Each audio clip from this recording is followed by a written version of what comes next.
वो नाम इमरान प्रतापगढ़ी।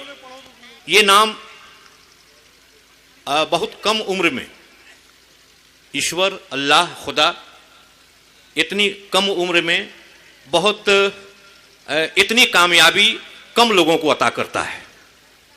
कम लोगों को इतनी शोहरत कम लोगों को अता करता है।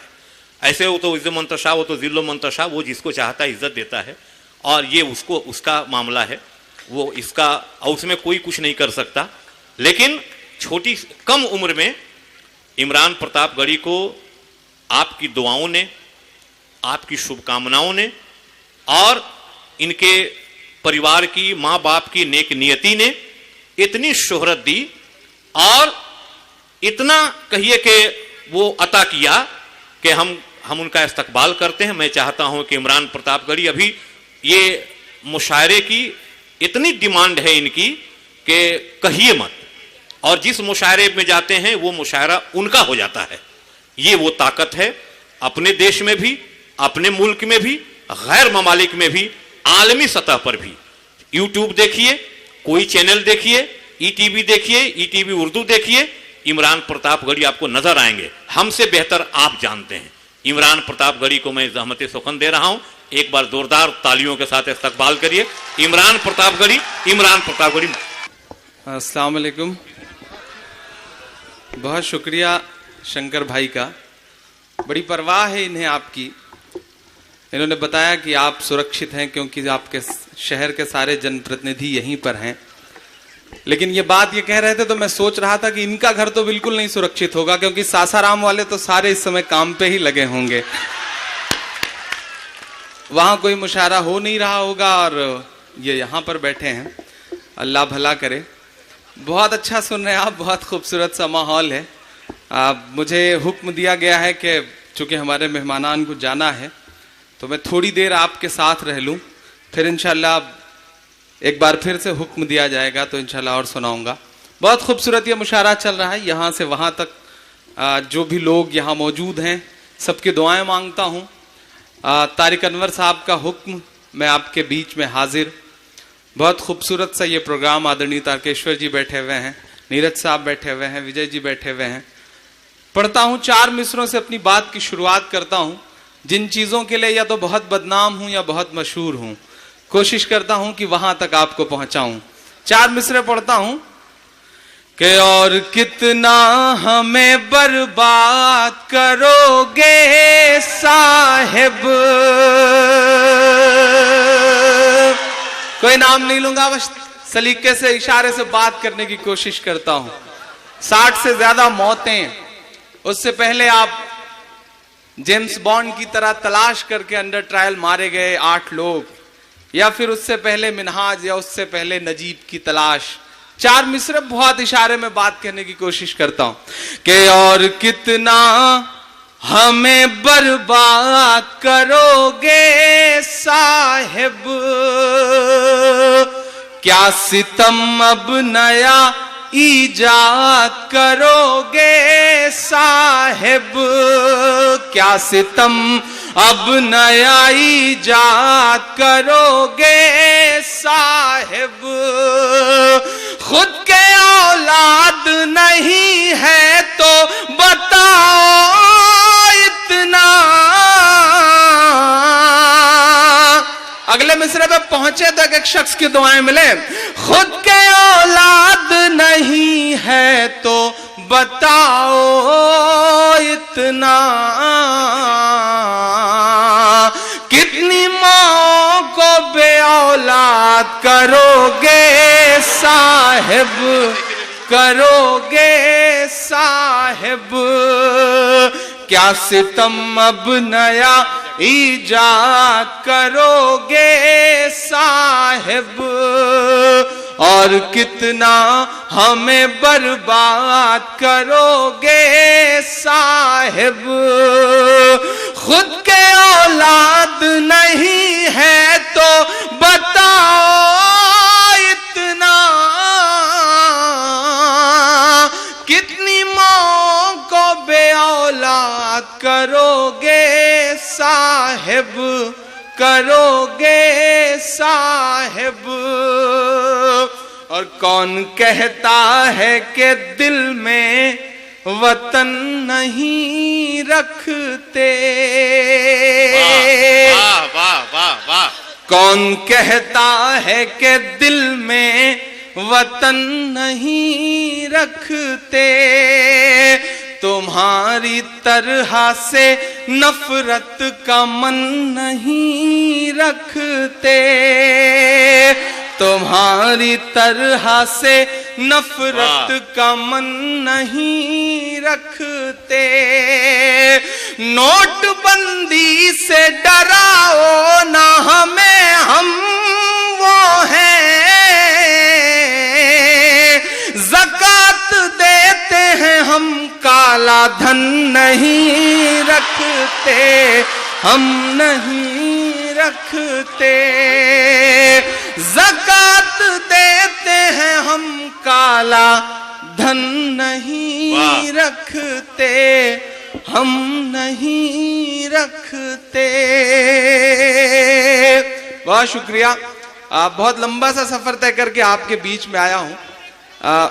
जी जी जी, मैं पढ़ दे रहा हूं। मैं तो समझ रहा था तारिक भाई की सब पढ़े लिखे लोग बैठे हैं, लेकिन आज पता चला कि सप्लीमेंट्री से पास हुए लोग भी हैं जिन्हें एक बार में बात समझ में नहीं आती, लेकिन उनका हुक्म है और बिहार में खड़ा हूं तो हुक्म मानना ही है साहब। बिहार बड़ा अनूठा सा शहर है, पूरी दुनिया में इसकी अपनी एक अलग ही पहचान है, एक अलग ही शोहरत है। मैं सलाम करता हूं और खासतौर से कटिहार को। तारिक अनवर साहब की बहुत तारीफें इलेक्ट्रॉनिक मीडिया के जरिए या प्रिंट मीडिया के जरिए हम सब पढ़ते रहे हैं, सुनते रहे। पहला मौका है कि उनसे मुलाकात हुई और उनकी सादगी और उनकी मोहब्बतों को सलाम।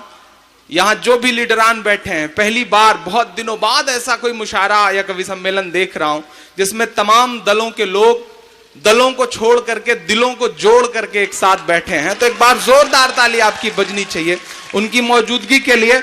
और तभी जब शमा रोशन की जा रही थी तो मैं देख रहा था कि सारे नेता मिल करके शमा रोशन करने की कोशिश कर रहे थे, लेकिन आप कटिहार वालों, किशनगंज वालों, पूर्णिया वालों बड़े खुशनसीब लोग हैं कि आपके नेताओं को आग लगाने का सही से हुनर नहीं आता, एक बार में नहीं लगा पाए। ये बहुत बड़ी बात है। आइए हमारे उत्तर प्रदेश में देखिए तो शमा रोशन करने की बात करिए तो बस्ती रोशन कर देते हैं। ये खूबी है वहां पे, लेकिन आप मुबारकबाद के मुस्तहक हैं। बहुत खूबसूरत सा ये मुशायरा चल रहा है। मैं 4 मिसरे और पढ़ता हूं, थोड़ा सा आपको उस तेवर तक लाने की कोशिश करता हूं। बिहार में खड़ा हूं, पिछला चुनाव जो बिहार का रहा है और जो सिंबल यहां गढ़े गए, जो प्रतीक बनाए गए इलेक्शन के दौरान, मैं 4 मिसरे उन प्रतीकों को जोड़ करके पढ़ता हूं साहब। कि दूध ने चाय को हरा डाला, पहुंचिएगा आप उस सिंबल तक। जो लोग पीछे बैठे हैं उन सबसे भी शिरकत चाहता हूं साहब। पीछे भीड़ बहुत है, पता नहीं चल पा रहा है आदमी है या गमले रखे हुए हैं, लेकिन आप थोड़ा सा दाद देंगे, दुआ देंगे तो मेरे बाल बच्चे पल जाएंगे जो भी पैदा नहीं हुए हैं। और ऐसे ही रात रात भर बस में मुशायरा कमेटी मुशायरा करवाएगी तो होंगे भी नहीं, इसकी गारंटी के साथ पढ़ता हूं। बस थोड़ा सा आप सबकी और शिरकत हो। अगली सफों में कुछ ऐसे लोग भी बैठे हैं जो बड़े अमीर हैं, कोई काम खुद नहीं करते, नौकरों से करवाते हैं, लेकिन आज उम्मीद करता हूं कि वो दाद खुद ही देंगे, इसके लिए नौकर का इस्तेमाल नहीं करेंगे। मैं पढ़ता हूं साहब कि दूध ने चाय को हरा डाला, सच ने अन्याय को हरा डाला, कर दिया ये बिहार ने साबित। एक सिंबल को मैंने मिसरों में ढालने की कोशिश की है। कर दिया ये बिहार ने साबित, भैंस ने गाय को हरा डाला, भैंस ने गाय को हरा डाला, सच ने अन्याय को हरा डाला। बहुत शुक्रिया। देखिए ये हम शायरों की जिम्मेदारी है। सामने बैठे हुए सियासत के लोग ये न सोचें कि हम उन्हें निशाना बना रहे हैं, ये हमारी जिम्मेदारी है। आपके बिहार से एक बहुत बड़े राष्ट्र कवि हुआ करते थे, रामधारी सिंह दिनकर जी। देश के पहले प्रधानमंत्री पंडित जवाहरलाल नेहरू जी के साथ वो सदन की सीढ़ियों से उतर रहे थे। एकाएक नेहरू जी का पांव लड़खड़ाया, नेहरू जी गिरने को हुए कि दिनकर जी ने उनका हाथ थाम लिया। तो नेहरू जी ने कहा, दिनकर जी आपका शुक्रिया, आपने मुझे गिरने से बचा लिया। तो दिनकर जी के जवाब को हम तमाम कलमकारों का जवाब समझा जाए। दिनकर जी ने कहा कि नेहरू जी, इस देश की सियासत के कदम जब जब लड़खड़ाएंगे, साहित्य और अदब उसे हमेशा सहारा देगा। यह हमारी जिम्मेदारी है कि हम बोलें। बहुत कम जगहें बची हैं जहां पर सच सुनने को मिलेगा। इस देश में मीडिया ने भी अपने पक्ष गढ़ लिए हैं, अपनी विचारधाराएं गढ़ ली हैं। ये मंचों के ही लोग हैं। मैं तो बिहार आता हूं तो मुझे बागों में बहार है पूछने का मन करता है। ये रवीश कुमार साहब का बिहार है, इसलिए और इसे सलाम करने का मन करता है। मैं आपके बीच खड़ा हूं, आप बहुत अच्छा सुन रहे हैं, बस इसी तरह सुनते रहें, क्योंकि आपकी तालियां, आपकी दाद हमारे लिए वैसे ही है जैसे अमर सिंह के लिए जया प्रदा। तो थोड़ा सा ठीक ठाक ढंग से बजती रहेंगे तो मैं कोशिश करूंगा कि आपको और अच्छा सुना सकूं। शंकर साहब बहुत अच्छी निजामत कर रहे हैं, बहुत अच्छा पढ़ा, और क्या खूबसूरत नाते पाक उन्होंने पढ़ी है। उन्हें मुबारकबाद। आखिरी शेर तो बहुत ही कमाल का था, उन्हें बहुत सारी मुबारकबाद, लेकिन मेरा बैठे बैठे मन हुआ कि मैं 4 मिसरे उनके लिए बतौर दुआया पढ़ूं। वो इतनी सारी दुआ अपने लिए पढ़ रहे थे और आखिर में उन्होंने कहा कि जन्नत देखने की ख्वाहिश नहीं है, बस मदीना देख लूं। उन्हें मुबारकबाद, वो इस देश की कौमी एकजहती को आगे बढ़ाने का काम कर रहे हैं। मैं 4 मिसरे पढ़ता हूं साहब उनके लिए बतौर दुआया कि दुश्वारियां जितनी भी हैं आसान बना दे। उनका नाम ही अपने आप में बहुत खूबसूरत है। दुश्वारियां जितनी भी हैं आसान बना दे। वो देवता है वो तुझे इंसान बना दे। तू देवता है वो तुझे इंसान बना दे। शंकर के लिए दिल से यही है मेरी दुआ, यही है मेरी दुआ। अब एक एक शख्स का हाथ खुले अगले मिसरे पे कि शंकर के लिए दिल से यही है मेरी दुआ। अल्लाह इन्हें साहिब ईमान बना दे। अल्लाह इन्हें साहिब ईमान बना दे। दुश्वारियां जितनी भी हैं आसान बना दे। बहुत शुक्रिया। पीछे हमारे जो तमाम साथी बैठे हैं, बहुत बड़े बुजुर्ग जी, उषा जी ने सबकी तरफ से आमीन कहा है। पश्चिम बंगाल से आती हैं तो मैं समझूंगा कि इस पे ममता जी की आमीन शामिल है, तो उन्हें बहुत मुबारकबाद, बहुत शुक्रिया। आइए 4 मिसरे और पढ़ता हूं। आप बहुत अच्छा सुन रहे हैं, बहुत मोहब्बतों के साथ सुन रहे हैं। मैं थोड़ा थोड़ा आपको और जोड़ने की कोशिश करता हूं और जल्दी जल्दी अपना वक्त पूरा करता हूं, क्योंकि हमारे मेहमानान को जाना है। इंशाल्लाह फिर अगले राउंड में वो सारी बातें की जाएंगी जिसके लिए आप मुझे जानते पहचानते हैं। हम जी हाँ, नहीं, मैं इतनी जल्दी जा थोड़ी रहा था। ये तो हमारी आदत है, हम ऐसा बीच में बोलेंगे, उसके बाद आप कुछ उधर से बोलेंगे, ये तो हम शायरों की आदत है, और आदत जल्दी जाती नहीं हो। पिछले दिनों हमारे इलाहाबाद में एक बस कंडक्टर की शादी हुई जो टिकट काटता है, तो सुहाग की सेज पे बैठ के बीबी से बोला कि बहन जी जरा और सर को 2 सवारियां और बैठेंगी। तो ये जो आदतें हैं वो जल्दी से जाती थोड़े ही हैं, ना मेरी जाएंगी ना आपकी जाएंगी। बस कोशिश की जाएगी कि बस इसी तरह से सिलसिला चलता रहे। बहुत खूबसूरत सा ये मुशायरा चल रहा है। वो पिछले दिनों तारकेश्वर जी यहाँ बैठे हुए, पिछले दिनों एक पुजारी को एक बड़ी खूबसूरत सी लड़की से प्यार हो गया, तो एक दिन बेचारे ने डरते डरते धीरे से उसके कंधे पे हाथ रख के कहा आई लव यू। तो लड़की ने कहा जोर से बोलो, उसने कहा जय माता दी। तो ये जो आदतें हैं वो जल्दी जावा नहीं सकती हैं, ना मेरी जाएंगी ना आपकी। बस आपको मैं कहूंगा कि मैं जा रहा हूं, मुझे भी जाना नहीं है, मैं ये जानता हूं। आप बहुत अच्छा सुन रहे हैं, बहुत मोहब्बत से सुन रहे हैं। और ये बिहार है साहब। वो पिछले दिनों में ढाका गया था मुशायरे में, एक चौधरी साहब के यहाँ हम लोगों के रहने का इंतजाम था, तारिक भाई। जैसे ही हम लोग पहुंचे, चौधरी साहब अंदर से बंदूक लेके निकले, 4 फायर किया उन्होंने हमको देखते ही। हम लोगों की तो रूहें कांप गई। हमने कहा चौधरी साहब ये कौन सा इस्तकबाल है? बोले नहीं, हम तो घर में 4 चाय का ऑर्डर कर रहे थे। ये है बिहार साहब। इस बिहार को सलाम करता हूं और इसकी मोहब्बतों को सलाम करता हूं। इस शहर का आदमी अपने आप में अनूठी शख्सियत रखता है। हम लोग एक बार सफर कर रहे थे साहब, तो हमने देखा कि एक आदमी दिल्ली से ट्रेन में चढ़ा, मुश्किल से बेचारा भागते हुए ट्रेन पकड़ पाया था, तो टिकट नहीं ले पाया, उसको पटना उतरना था। थोड़ी देर में उसने देखा कि बोगी में सुगबुगाहट हुई, टीटी चढ़ गया। तो उसको लगा बचने का क्या इंतजाम किया जाए। उसने अपने बैग से मुसल्ला निकाला, मुसल्ला बिछा दिया, नियत बांध ली। उसने सोचा अब नमाज पढ़ूंगा, टीटी टल जाएगा। लेकिन टीटी भी बिहार का साहब, वो भी समझ गया कि बंदा क्यों नमाज पढ़ रहा है। वो भी वहीं पे पलथी मार के बैठ गया। उसने 4-6 रकात खत्म की। टीटी था कि जाने का नाम ही नहीं ले रहा था।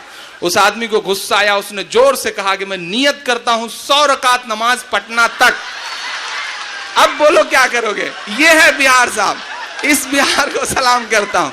ये बहुत ही अनूठा और प्यारा शहर है। एक बार अपने लिए आप जोरदार ताली बजाएं इस शहर की मोहब्बतों के लिए। मैं 4 मिसरे पढ़ता हूं। तारिक भाई, हमारे देश में एक बाबा हैं, दुनिया की हर बीमारी के इलाज का दावा करते हैं, लेकिन आज तक अपनी फड़कती हुई आंख नहीं सही कर पाए। मैं नाम नहीं लूंगा, नहीं आप जान जाएंगे कि मैं बाबा रामदेव जी की बात कर रहा हूं। पिछले दिनों उन्होंने हरियाणा में एक भाषण देते हुए एक मीटिंग में कहा कि अगर कानून ने हाथ बांध रखे हैं, वरना जय ना बोलने वालों की गर्दनें काट देता। पड़ोस में खड़े उनके पिए ने कहा कि बाबा ये क्या बोल रहे हैं, अगर गर्दनें काट देंगे तो जो अपना तेल और शैंपू का बिजनेस है उसका क्या होगा।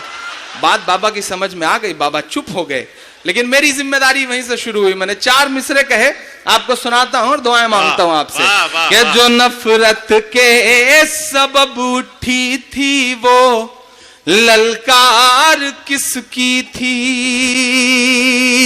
जो नफरत के सबब उठी थी वो ललकार किसकी थी, हमारे खून को प्यासी थी वो तलवार किसकी थी, हमारे खून को प्यासी थी वो तलवार किसकी थी, हमारी गर्दनें मत काटिए बस ये बता दीजिए, हमारी गर्दनें मत काटिए बस ये बता दीजिए, जिसे तुम पहन कर भागे थे वो सलवार किसकी थी, जिसे तुम पहन कर भागे थे वो सलवार किसकी थी। और पुराने हाल से बदतर सभी का हाल कर डाला, कभी कश्मीर कर डाला, कभी भोपाल कर डाला, कहां वादा था हर खाते में 15 लाख आएंगे, कहां सब ले लिया हर शख्स को कंगाल कर डाला, कहां सब ले लिया हर शख्स को कंगाल कर डाला, पुराने हाल से बदतर सभी का हाल कर डाला। आलम ये हो गया है तारिक भाई कि एक घर में दरवाजा खटखटाया गया तो बच्चे ने दरवाजे से झांक के पलट के अपनी मां से कहा कि कोई दाढ़ी वाले बाबा आए हैं। तो मां ने कहा रे रे उनके पैर छुओ, तुम्हारे पिताजी हैं, नोट बदलवाने गए थे, 5 दिन बाद बैंक से लौट पाए, दाढ़ी बढ़ गई है। ये आलम हो गया कि बच्चे अपने बापों को नहीं पहचान रहे, इतनी मुश्किल आ गई है साहब। अच्छा, मजे की बात यह है कि ऊपर से ऐसे ऐसे समझाइश वाले तर्क दिए जा रहे हैं कि आदमी और तप रहा है। लाइन में खड़े थे लोग, एक आदमी बहुत जोर जोर से, मतलब उसके अंदर का गुस्सा घंटों, कई घंटे गुजर गए, 7-8 घंटे, तो वो बार बार कुछ बोलने लगा सरकार के खिलाफ। तो पीछे खड़े किसी शख्स ने उससे कहा कि देश की सीमा पर सैनिक कई घंटे -डिग्री टेम्परेचर में खड़ा रह सकता है, आप लाइन में देश हित में नहीं खड़े रह सकते। दमदार आदमी था, गुस्सा आ गया, पलट के उसने 20 मुक्का मारा उसको। उसने कहा अरे आप तो हिंसा पे उतारू हो गए। तो उसने कहा जब सीमा पे खड़ा सैनिक देश हित में गोली खा सकता है तो आप 10-20 लात भी नहीं खा सकते। ये आलम हो गया है साहब। इतनी दुश्वारियां आ रही हैं देश में, बिल्कुल अजीब सा अराजकता का माहौल बना हुआ है। खुदा करे ये सारी दुश्वारियां दूर हों। हम दुआ करेंगे कि सत्ता के शीर्ष पर बैठे हुए लोगों को आम आदमी की परेशानियां नजर आना शुरू हों। जो भी मंशा जैसी भी है, जो भी है, हम सब उम्मीद करते हैं और यकीन करते हैं कि अच्छी ही होगी। लेकिन जो दुश्वारियां हैं उन्हें दूर करने का जल्दी से जल्दी इलाज किया जाए, वरना चीजें मुश्किल होती चली जा रही हैं। आइए मैं 4 मिसरे और पढ़ता हूं और आपसे दुआएं मांगता हूं साहब। जो नफरत के सबब उठी थी वो ललकार किसकी थी, सभी से ले लिया हर शख्स को कंगाल कर डाला। सियासत के बड़े चेहरे बैठे हैं, मेरे दिल का दर्द है ये, मैंने 4 मिसरों में पिरोता हूं। हमारे आदरणीय प्रधानमंत्री महोदय पाकिस्तान जाते हैं तो नवाज शरीफ साहब की मां के पैर छूते हैं। अच्छा लगता है कि वह हिंदुस्तानी तहजीब दुनिया के सामने रख रहे हैं। वो अमेरिका जाते हैं तो फेसबुक के ऑफिस में जा करके अपनी मां को याद करके रोते हैं। अच्छा लगता है कि वह हिंदुस्तानी तहजीब दुनिया के सामने रख रहे हैं।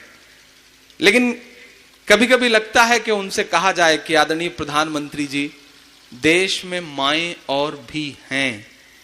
मैं 4 मिसरे पढ़ता हूं, आप पहुंचिएगा एक शायर, एक कलमकार के दर्द तक तो मेरा साथ दीजिएगा। कि फजा में उड़ रहे जहरीले जुगनू क्यों नहीं दिखते, फजा में उड़ रहे जहरीले जुगनू क्यों नहीं दिखते, किसी भी हादसे के सारे पहलू क्यों नहीं दिखते, किसी भी हादसे के सारे पहलू क्यों नहीं दिखते। जो मां को याद कर परदेस में आंसू बहाते हैं, उन्हें अखलाक की अम्मी के आंसू क्यों नहीं दिखते, उन्हें अखलाक की अम्मी के आंसू क्यों नहीं दिखते। फजा में उड़ रहे जहरीले जुगनू क्यों नहीं दिखते। बहुत कुछ सुनाना है, बहुत कुछ सुनाने की सोच के आया हूं, लेकिन एक बहुत जिम्मेदारी भरी नज्म पहले पढ़ना चाहता हूं, जो नज्म इन दिनों मुसलसल सुनी जा रही है। मैं 4-5 दिन में यूट्यूब पे उसे मेरे चैनल पे तकरीबन 5 लाख से ज्यादा लोगों ने देखा। मैं वो एक नज्म आपको सुनाता हूं, चूंकि एक मां के आंसुओं का जिक्र आया है, एक मां के आंसुओं को दर्द में ढाला गया है, तो मैं एक नज्म आपको सुनाता हूं साहब। तारिक भाई, मैं पिछले दिनों जेएनयू गया एक ऐसी मां से मिलने के लिए जो पिछले 32-33 दिन से एड ब्लॉक पे बैठ करके, कभी जंतर मंतर पे जा करके, कभी इंडिया गेट की सड़कों पर घिसटते हुए जा करके पूरी दिल्ली से, पूरे देश से, इलेक्ट्रॉनिक मीडिया से, सत्ता के शीर्ष के लोगों से यह कह रही है कि मुझे मेरा बेटा वापस कर दो, मुझे मेरा नजीब ला दो, मुझे मेरा लाल वापस कर दो। मैं एक नज्म पढ़ता हूं, किसी को इशारा नहीं करता हूं, बस एक मां के दिल का दर्द उसके आंसुओं के साथ पिरो करके आपकी अदालत में रखना चाहता हूं। मेरे आंसुओं तक पहुंच सकिएगा तो मेरे साथ सफर करिएगा। मैं पढ़ता हूं साहब। सुना था कि बेहद सुनहरी है दिल्ली, समंदर सी खामोश गहरी है दिल्ली। सुना था कि बेहद सुनहरी है दिल्ली, समंदर सी खामोश गहरी है दिल्ली, मगर एक मां की सदा सुन न पाए, मगर एक मां की सदा सुन न पाए, तो लगता है गूंगी है बहरी है दिल्ली। वाह वाह वाह वाह वाह। मैं मिल के आया तो मैं ये सोच रहा था मुसलसल उस मां से मिल के लौटने वक्त तक कि अगर उस मां की जगह मेरी अम्मी होती तो, अगर नजीब की जगह इमरान होता तो, अगर नजीब की जगह कोई राजेश होता तो, अगर नजीब की जगह कोई अनिल होता तो, या नजीब की जगह आप होते और उस मां की जगह आपकी मां होती तो, आखिर कौन सा हिंदुस्तान बनाया जा रहा है, कौन सा मुल्क बनाया जा रहा है। मैं बहुत रोया था उस मां से मिल करके लौटने के बाद। पूरी नज्म आंसुओं में भीगी हुई एक नज्म है। मैं आपकी अदालत में रखता हूं, आप पहुंच सकिएगा तो मुझे लगेगा कि मेरे आंसू जाया नहीं हुए हैं। पढ़ता हूं साहब। सुना था कि बेहद सुनहरी है दिल्ली, समंदर सी खामोश गहरी है दिल्ली, मगर एक मां की सदा सुन न पाए तो लगता है गूंगी है बहरी है दिल्ली।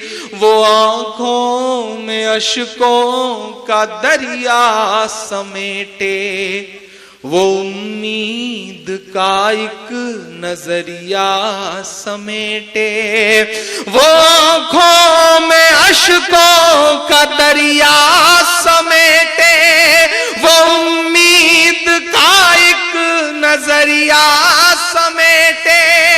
यहाँ कह रही है वहां कह रही है, यहाँ कह रही है वहां कह रही है, तड़प कर के ये एक मां कह रही है। नहीं पूछता है कोई हाल मेरा, नहीं पूछता है कोई हाल मेरा, कोई ला के दे मुझे लाल मेरा, कोई ला के दे मुझे लाल मेरा, कोई ला के दे मुझे लाल मेरा। सुना था कि बेहद सुनहरी है दिल्ली, समंदर सी खामोश गहरी है दिल्ली, मगर एक मां की सदा सुन न पाए तो लगता है गूंगी है बहरी है दिल्ली। वो आंखों में अश्कों का दरिया समेटे, वो उम्मीद का एक नजरिया समेटे। यहाँ कह रही है वहां कह रही है, तड़प कर के ये मां कह रही है। नहीं पूछता है कोई हाल मेरा, कोई ला के दे मुझे लाल मेरा। पहला बंद पढ़ता हूं इस नज्म का साहब। कि उसे लेके वापस चली जाऊंगी मैं, पलट कर कभी फिर नहीं आऊंगी मैं। क्या बात है, क्या बात। उसे लेके वापस चली जाऊंगी मैं, पलट कर कभी फिर नहीं आऊंगी मैं। वही है बुढ़ापे का मेरे सहारा, वही है बुढ़ापे का मेरे सहारा। वो बिछड़ा तो जिंदा ही मर जाऊंगी मैं। उसे लेके वापस चली जाऊंगी मैं, पलट कर कभी फिर नहीं आऊंगी मैं। वही है बुढ़ापे का मेरे सहारा, वो बिछड़ा तो जिंदा ही मर जाऊंगी मैं।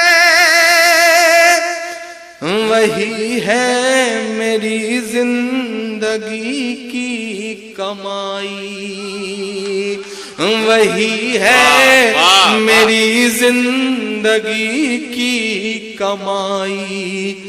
वही तो है सदियों का आमाल मेरा, कोई ला के दे मुझे लाल मेरा। मेरा, कोई ला के दे दे मुझे लाल मेरा।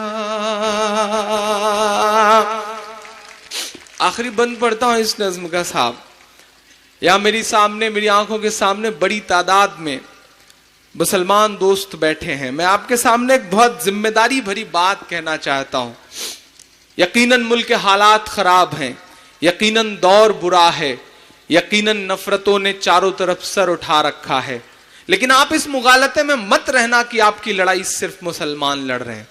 आप इस गफलत में बिल्कुल मत रहना कि आपके लिए सिर्फ मुसलमान बोल रहा है, क्योंकि नजीब के लिए सबसे ज्यादा लाठियां खाने वाला जो शख्स है ना, उस शख्स का नाम मोहित पांडे है और वो जेएनयू का प्रेसिडेंट है। पहचानिए ऐसे चेहरों को जो आपके इर्द गिर्द हैं। मैं सलाम करता हूं जेएनयू के उन तमाम छात्रों को, तमाम छात्राओं को जो मुसलसल लाठियां खाते हुए भी इस लड़ाई को आगे रखे हुए हैं। आपके इर्द गिर्द जो इस तरह के लोग हैं, इन्हें मजबूत करिए, इन्हें ताकत दीजिए। ये जो नफरतों की बातें करने वाले लोग हैं, ये बमुश्किल 10-15% हैं।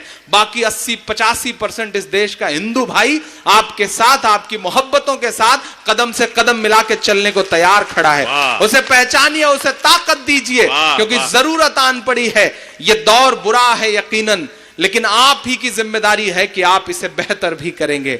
आप कितना भी सांप्रदायिकता की बातें करने वाले जो आपके आसपास लोग हैं, वो बावाजे बुलंद बोलें, आवाज ऊंची करके बोलें, लेकिन आपकी भी जिम्मेदारी बनती है कि मायूस मत होइए। मायूसी कुफ्र है।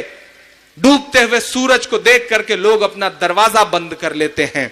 मुस्कुराइए, आवाज उठाइए, बोलिए। जो वक्त को नहीं पहचानते, वक्त उनसे बहुत बुरा इम्तिहान लेता है। बिहार वालों, जिन अंग्रेजों की हुकूमत में कभी सूरज नहीं डूबता था, वो वक्त नहीं पहचान सके शायद, तो आज उनके राजाओं के कपड़े बैंड बाजे वाले पहनते हैं। वक्त को पहचानो, वक्त से आंख मिलाओ। इस तरह की जो भी ताकतें हैं आपके इर्द गिर्द, उन्हें मजबूत करो। आपको याद होगा, इंसाफ बचाने की आखिरी उम्मीद लेकर के रात के 2:30 बजे सुप्रीम कोर्ट के चौखट पर जो लोग खड़े थे ना, उसमें से एक भी मुसलमान नहीं था, सारे के सारे हिंदू भाई थे। पहचानिए ऐसे लोगों को, मजबूत करिए ऐसे लोगों को। आप गुजरात गुजरात गुजरात चिल्लाते हैं, लेकिन गुजरात के मसले को सच में जिसने अदालत तक ले जाने का काम किया, उसका नाम तीस्ता सी तलवार है और वो कोई मुसलमान नहीं है। पहचानिए ऐसे लोगों को।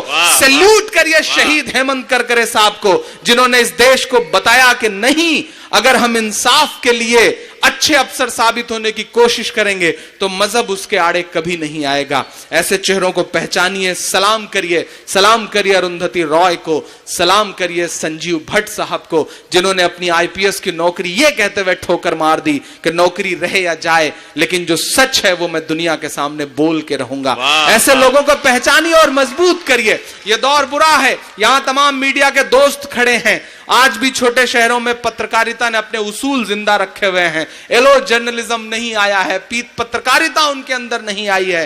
वरना दिल्ली, जहां की नुमाइंदगी तारिक साहब करते हैं, ये इस बात को बखूबी समझते हैं कि अपने न्यूज रूम में वाई कैटेगरी की सुरक्षा लेकर बैठे हुए जो लोग हैं, उनकी विचारधाराएं क्या हैं, उनके उसूल क्या हैं। 100 करोड़ की फिरौती के नाम पर तिहाड़ से लौटे हुए लोग इस देश को ज्ञान दे रहे हैं। ऐसे लोगों से बचने की जरूरत है। इसी बीच चाय आ गई है। चाय वालों से बहुत मोहब्बत से पेश आइए। कब कौन प्रधानमंत्री बन जाए कोई भरोसा नहीं है। भाई थोड़ी देर बैठ जाइए।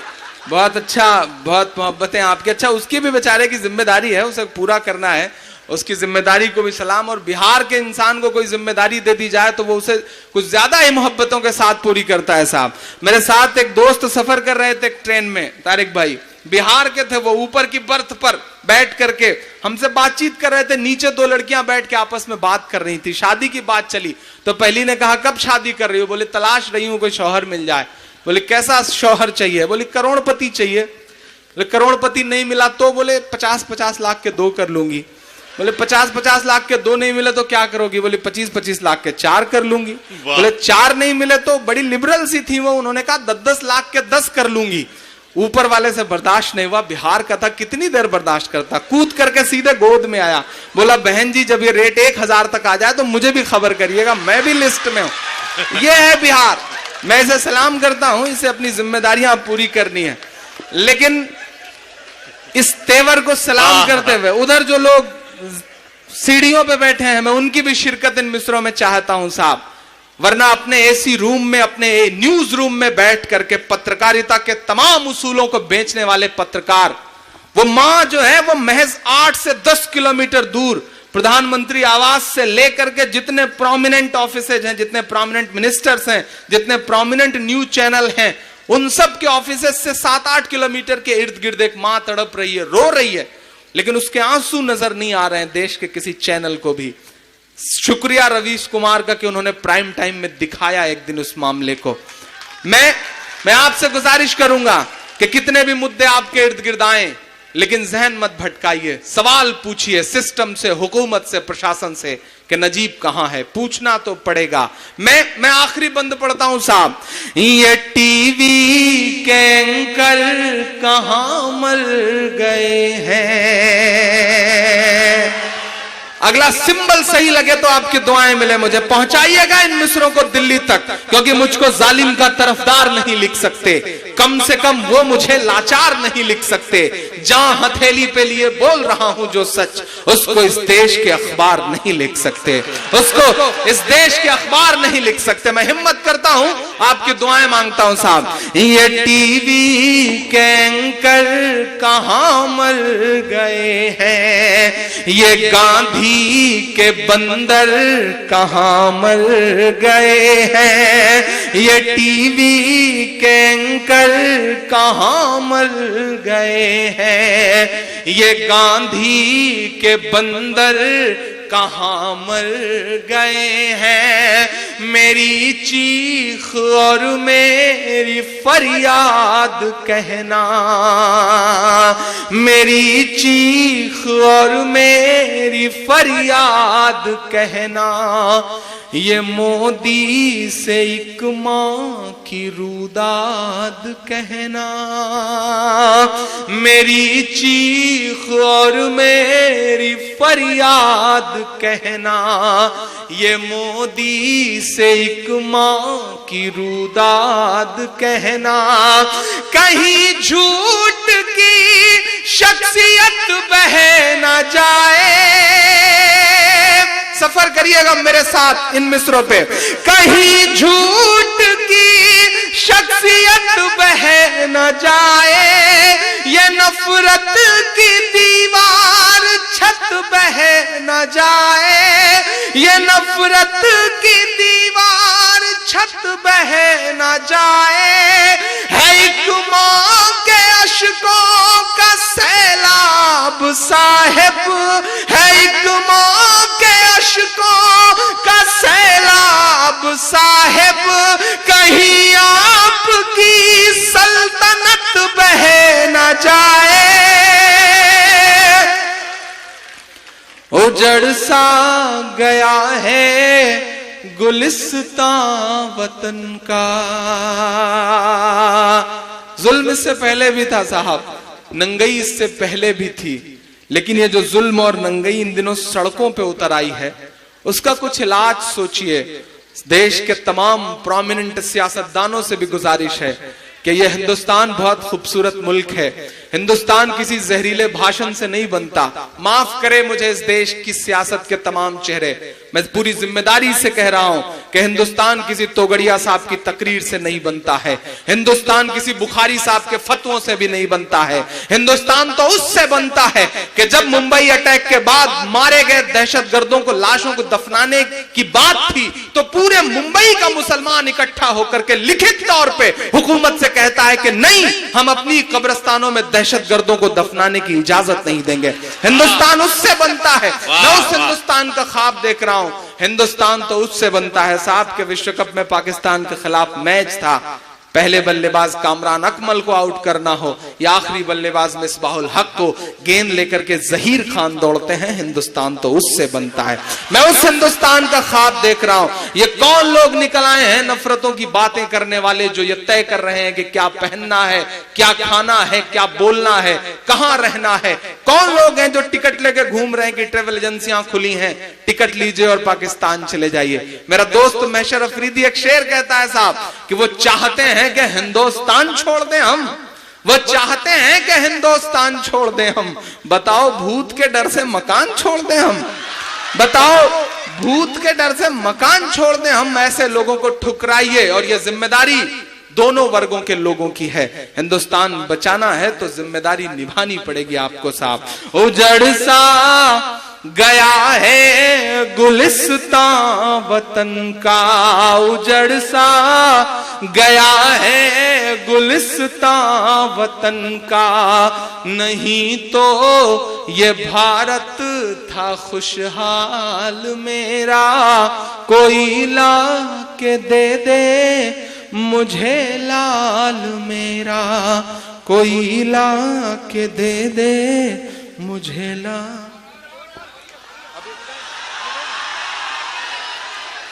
चलिए, मुझे अच्छा लग रहा है कि ट्रेन और शायद लेट हुई है, इसलिए तारिक साहब ने पीछे से हुक्म जारी किया है कि नहीं अभी आप पढ़ते रहिए। सलाम है इनकी मोहब्बतों को।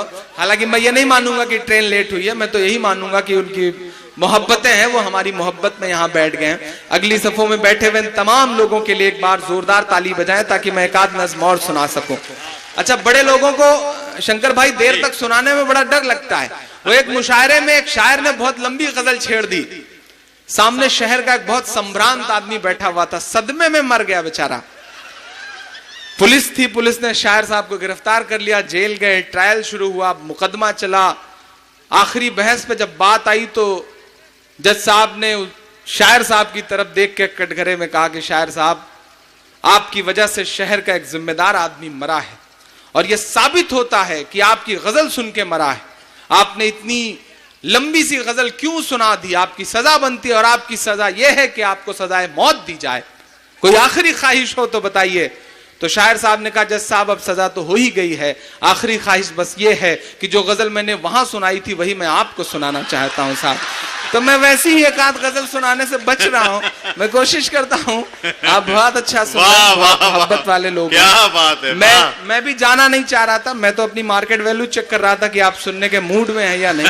आप सुनने के मूड में बचे हुए हैं और ये बहुत, मुझे आज यकीनन, मैं ये बात इनकी तारीफ में नहीं कह रहा हूं, ऐसा बहुत कम होता है कि मुशायरा शुरू होता है, शमा रोशन होती है, बुके वुके भेंट किया जाता है, माला पहनाई जाती है। शंकर साहब आप भी गवाह हैं। जी, जी। जिस सूबे में सबसे ज्यादा मुशायरे होते हैं वहां का हाल यह है कि मिनिस्टर हो या कोई भी हो, वो शमा रोशन करते हैं और 5 मिनट भाषण देकर के अपनी राह लेते हैं। मेरा अपना मानना है साहब कि हम शायर जो हैं वो समाज का आईना है, दर्पण है। साहित्यकार वो साहित्य समाज का दर्पण है। सही बात। और दर्पण के सामने, आईने के सामने वही सियासतदान बैठने की हिम्मत कर सकता है जिसका दामन साफ सुथरा हो, जिसके दामन में दाग ना हो। अगर ये लोग बैठे हैं तो इस बात का सबूत है कि कहीं ना कहीं दामन साफ सुथरा बचा हुआ है। मैं मुबारकबाद दूंगा। नहीं, इस बात पर आप मुस्कुरा क्यों रहे हैं? मुस्कुराहट बड़ी मतलब खतरनाक सी है। बिहार वालों ऐसा मत करिए भाई। नहीं, आपने कहा ना कि बचा हुआ है, नहीं बचा तो हुआ ही है। अच्छा, जब से मैंने बता दिया कि सासाराम में आप नहीं हैं और वहां जनप्रतिनिधि वही हैं, तब से शंकर भाई बचा हुआ है इस पर बहुत जोर दे रहे हैं। अल्लाह सलामत रखे। इधर जो मेरे दोस्त हैं इन सब की भी शिरकत मांगता हूं। मैं एक आध नज्म आपको और सुनाना चाह रहा हूं। आपने पूरी रात कुर्बान करी है और बहुत अच्छा सुना है। जी जी, क्या? अच्छा तारिक भाई, सामने बैठे हुए भी कुछ लोग ऐसे हैं जो जिल्ले इलाही की तरह हुक्म दे रहे हैं और सोच रहे हैं कि शायर अनारकली की तरह उनका हुक्म माने। तो उनकी मोहब्बत को भी सलाम। मैं कोशिश करूंगा वो सब भी सुनाऊं जो आप सुनना चाह रहे हैं। मेरा काम ही है, अल्लाह ने मुझे ये हुनर दे रखा है कि मैं आप सबसे मोहब्बतें भी वसूल लूं, दुआएं भी वसूल लूं। अल्लाह ने आज तो यहाँ पे शायर बना के खड़ा किया। पिछले दिनों एक मुर्गी पालन केंद्र का अधिकारी बना दिया गया मुझे। जिस दिन से अधिकारी बनाया गया सारी मुर्गियों ने अंडा देना बंद कर दिया। ठकार के मैनेजर ने मुझे बुला के कहा, इमरान साहब यही हाल रहा तो नौकरी चली जाएगी। मुझे गुस्सा आया, मैं शाम को दड़बे में पहुंचा। मैंने कहा सुनो मैडमो, तुम्हारी वजह से मेरी नौकरी खतरे में है। अगर कल सारी मुर्गियों ने 2-2 अंडे नहीं दिए तो मैं सबका राम नाम सत्य करवा दूंगा। धमकी दे के लौट आया। सुबह जाके देखा सारे दड़बे में 2-2 अंडे, एक दड़बे में खाली एक अंडा। मुझे गुस्सा आया, मैंने उसकी मुंडी पकड़ के उठाई। मैंने कहा क्यों रे तेरी हिम्मत, तूने मेरा हुक्म नहीं माना? उसने कहा इमरान साहब ये तो आपका डर था जो मैंने एक अंडा दे दिया, वरना मैं तो मुर्गा हूं। तो हम तो इस तरह की भी कोशिशें कर लेते हैं। बस थोड़ा सा आप जुड़े रहेंगे तो इंशाल्लाह वो सब सुनाऊंगा जो आप सुनना चाहते हैं, या फिर जिसके लिए आप मुझे जानते हैं, पहचानते हैं। इंशाल्लाह मैं वो सब सुनाऊंगा। बहुत मोहब्बत है। आइए 4 मिसरे और पढ़ता हूं साहब। कि सूरज लहू लुहान पड़ा है चाहत का, सूरज लहू लुहान पड़ा है चाहत का, साहिब रोशनदान की बातें करते हैं, साहिब रोशनदान की बातें करते हैं। एक कश्मीर संभाले नहीं संभलता है, अब दुआएं दीजिएगा मुझे। एक कश्मीर संभाले नहीं संभलता है, और बलूचिस्तान की बातें करते हैं, और बलूचिस्तान की बातें करते हैं, और बलूचिस्तान की बातें करते हैं। 19 सैनिक हमने उरी में खोए हैं, 19 सैनिक। और उसके बाद तब से 4 बारामूला में खोए हमने, एक जिंदा पकड़ा गया। और आपकी जानकारी के लिए बताऊं कि 29 सैनिकों को लेकर के एक विमान पिछले तकरीबन 3 महीने से लापता है।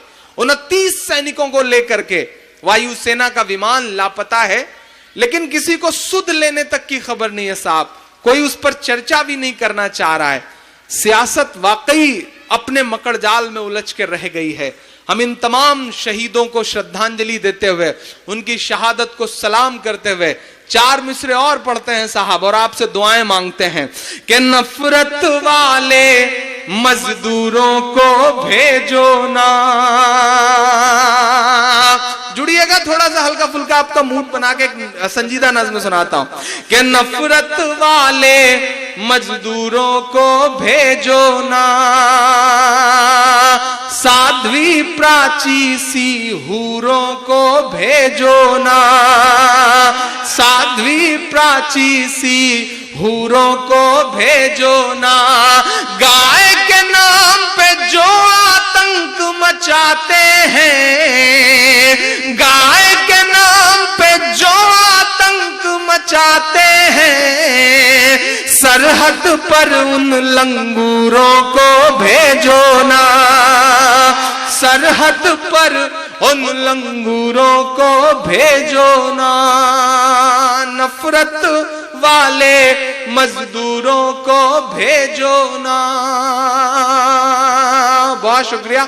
4 मिसरे और पढ़ता हूं, क्योंकि अगली पंक्ति में बहुत बुजुर्ग लोग भी, डाइस में भी बहुत बुजुर्ग लोग बैठे हैं। मैं 4 पंक्तियां पढ़ता हूं। ये देश बहुत खूबसूरत है, और इसकी मिट्टी में पता नहीं क्या असर है कि फासिस्ट ताकतों को बहुत ज्यादा दिन बर्दाश्त नहीं करता है। इस मिट्टी में पता नहीं क्या असर है। सियासत कितने भी तिकड़म कर ले, लेकिन ऊपर एक ताकत बैठी है जो समय समय पर सियासत को बताती है कि नहीं, असली सियासत करना तो हम जानते हैं। मैं 4 मिसरे पढ़ता हूं। सियासत की लाठी जो भी करे ठीक है, लेकिन कुदरत की लाठी क्या करती है? मेरे 4 मिसरे सुनिएगा साहब। कि तेरी शोला बयानी से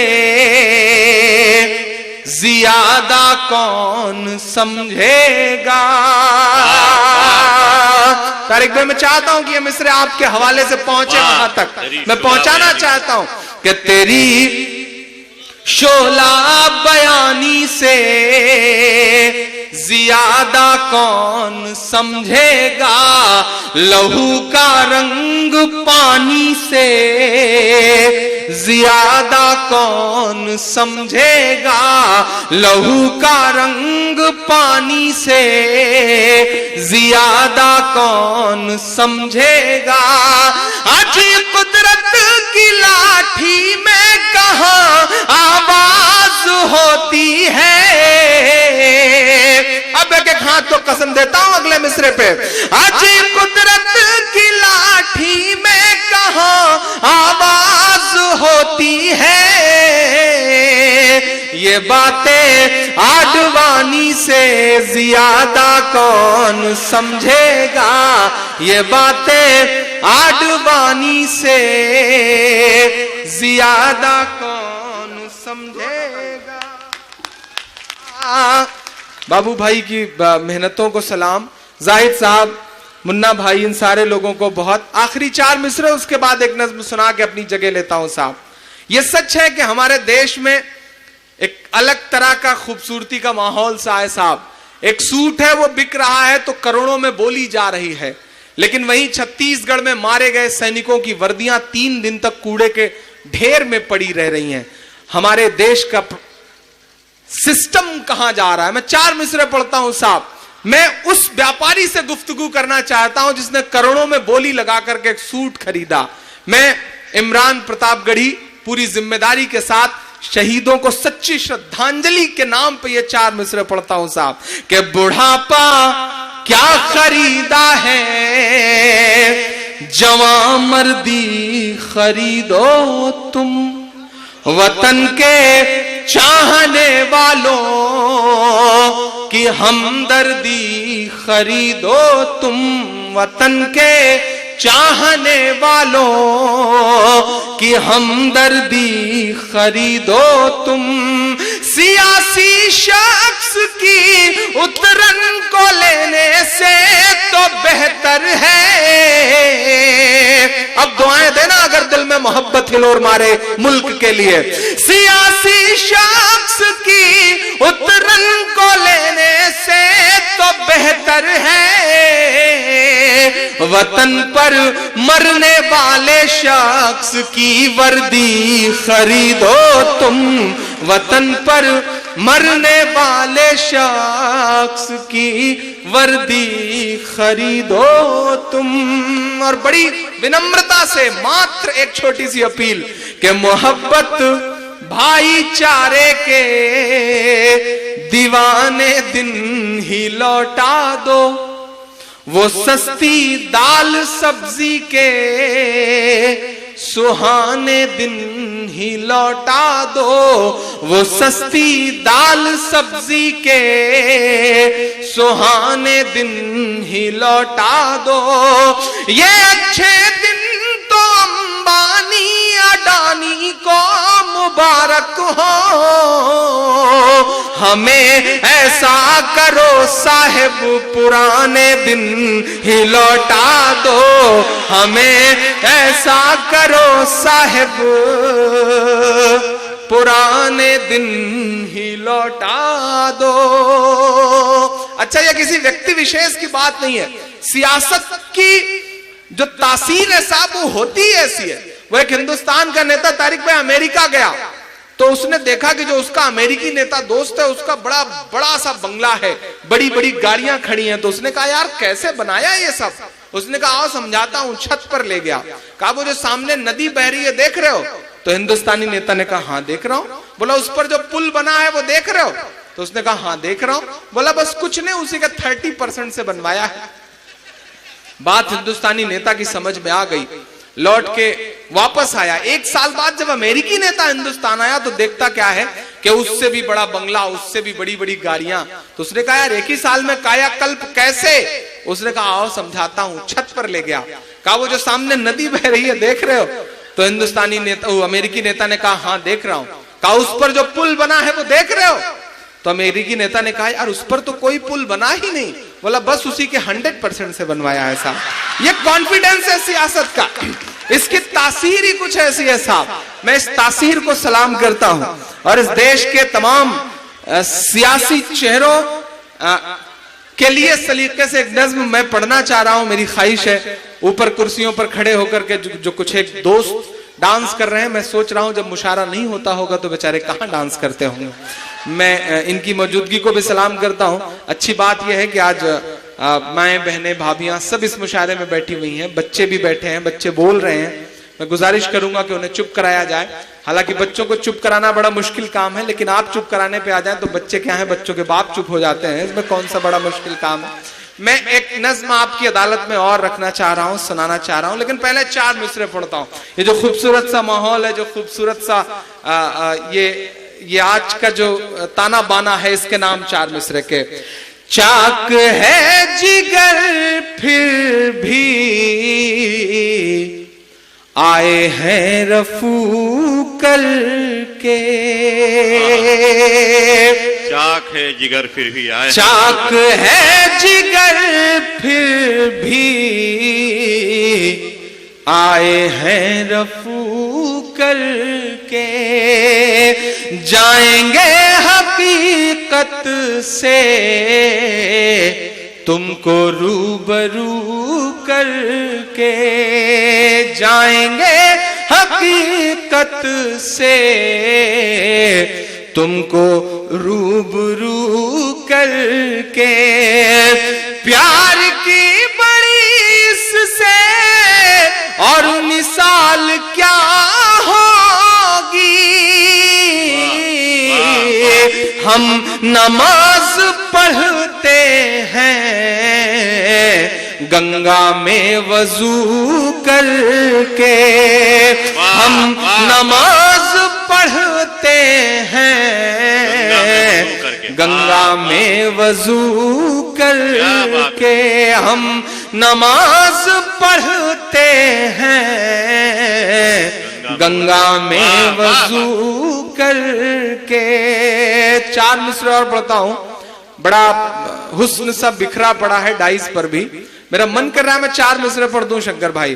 कि सभी के सामने एक दिन जरूर आता है, सभी के सामने एक दिन जरूर आता है, ये हुस्न फानी है क्यों कर गुरूर आता है, ये हुस्न फानी है क्यों कर गुरूर आता है। किसी भी क्रीम या पाउडर से कुछ नहीं होता, अब यकीन में जरा सा हरारत पैदा हो तो सुन के बताइएगा। किसी भी क्रीम या पाउडर से कुछ नहीं होता, नमाज पढ़ने से चेहरे पे नूर आता है, नमाज पढ़ने से चेहरे पे नूर आता है, नमाज पढ़ने से चेहरे पे नूर आता है। हमारे देश के एक बड़े खूबसूरत से चेहरे ने पड़ोसी मुल्क में शादी कर ली, बुरा लगा हमें, हम नाम नहीं लेंगे, नहीं नौजवान जान जाएंगे कि मैं सानिया मिर्जा की बात कर रहा हूं। बुरा लगा, हम सबको बुरा लगा, मेरे बिहार के कई साथियों को बुरा लगा। उन्होंने कहा कि जब बिहार में तमाम कुंवारे नौजवान बचे हुए हैं तो ऐसे में पड़ोसी मुल्क जाने की क्या जरूरत थी। तब मुझे लगा कि मुझे 4 मिसरे बतौर सुझाव, बतौर सजेशन पढ़ने चाहिए। मैंने 4 मिसरे पढ़े और एक सजेशन दिया उन्हें, अच्छा लगे तो आपके दुआएं मिले। कि कुछ ऐसा प्यार तुम हिंदुस्तान से करती, कोई ना रोकता शादी भी शान से करती, कोई ना रोकता शादी भी शान से करती। शोएब जैसे पड़ोसी का हाथ क्यों थामा,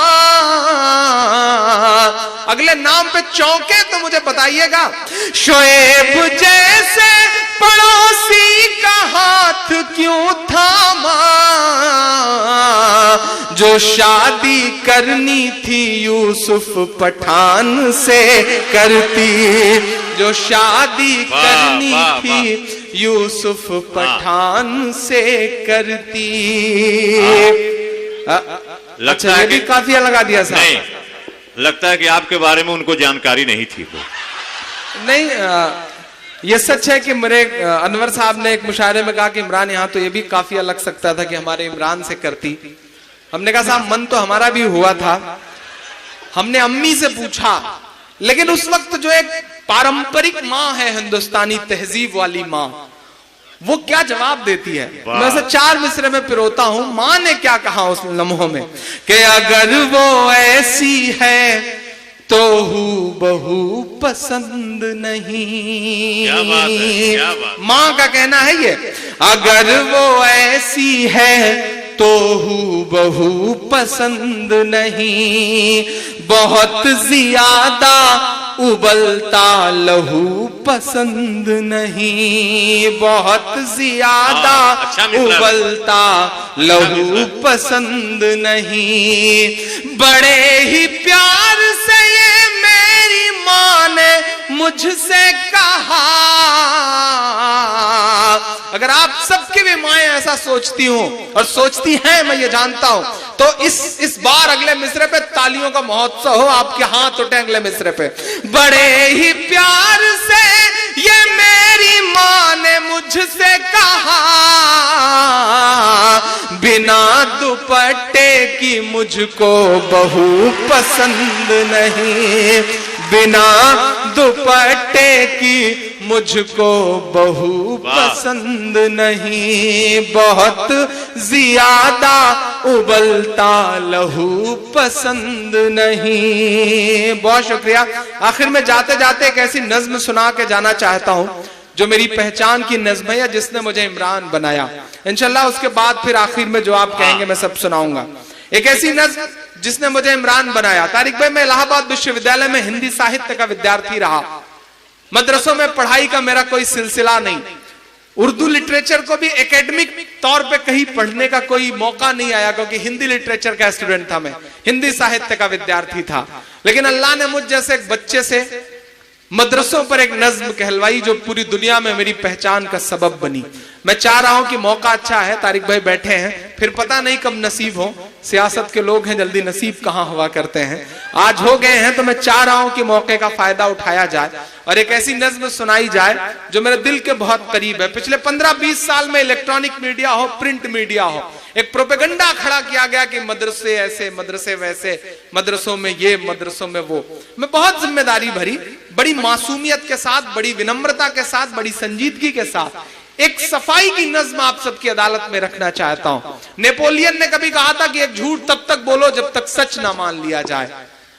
ये इस जुमले को कुछ लोगों ने इतना इस्तेमाल किया, इतनी बार कहा कि दुनिया ने मान लिया कि नहीं, मदरसों में पढ़ाई गलत होती है, मदरसों में गलत शिक्षा दी जाती है।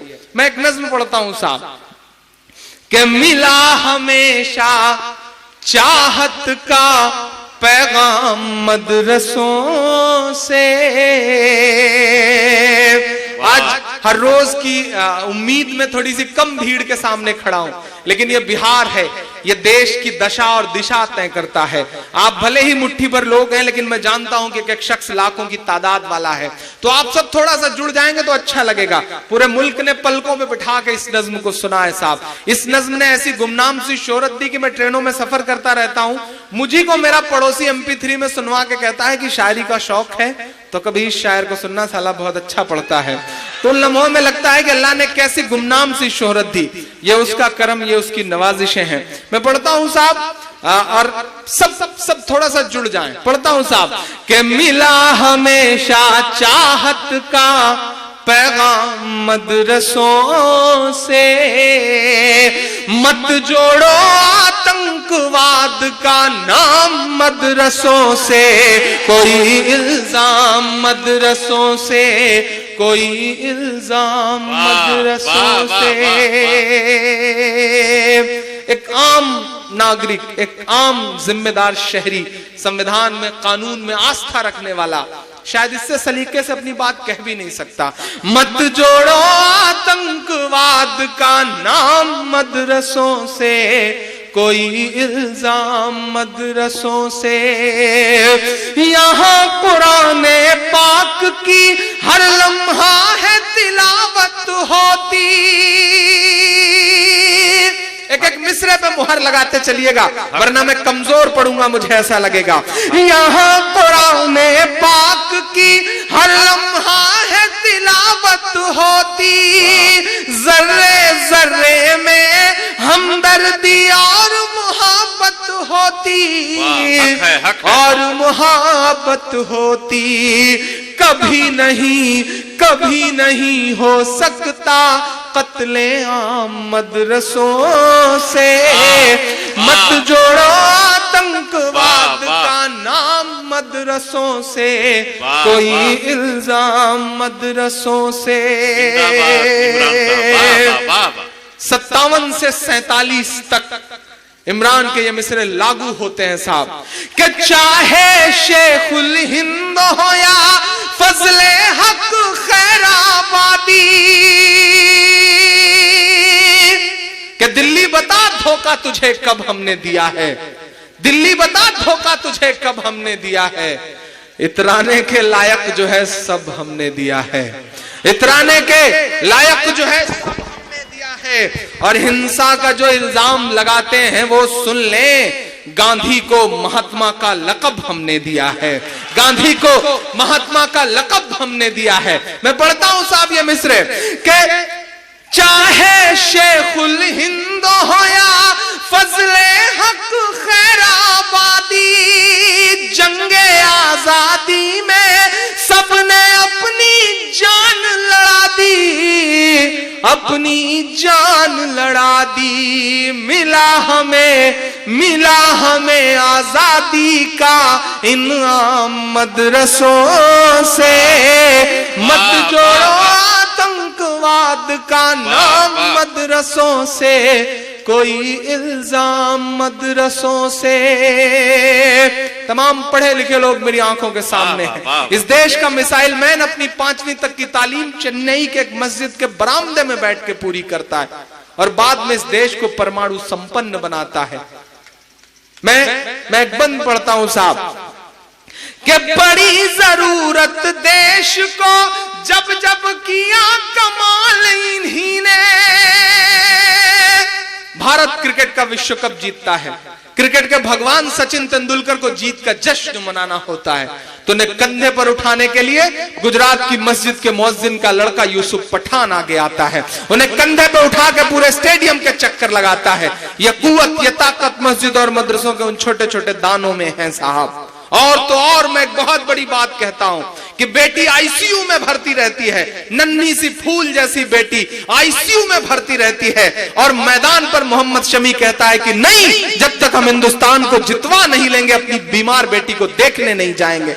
ये इससे बड़ा सबूत और क्या हो सकता है साहब। मैं एक बंद पढ़ता हूं कि बड़ी जरूरत देश को जब जब किया कमाल इन्हीं ने, देश को एक से एक बढ़ करके दिया है लाल इन्हीं ने, दिया है लाल इन्हीं ने। मेरे पत्रकार दोस्त नोट करें, मैं 3 नाम गिना रहा हूं कि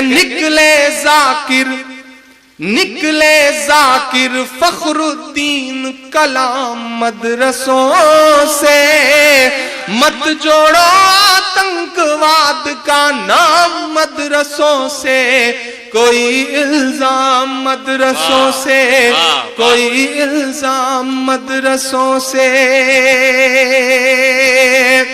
जाहिद साहब ने बड़ी मेहनतें की इस मुशायरे के लिए, बाबू भाई ने, मुन्ना भाई ने और जावेद साहब ने, इन सब की मोहब्बतों को सलाम। मैं कभी कभी सोचता हूं, मुझे खुशी हो रही कि आज एडमिनिस्ट्रेशन भी मेरी आंखों के सामने है, सियासत के भी चेहरे हैं, तमाम शहर के जिम्मेदारान भी हैं।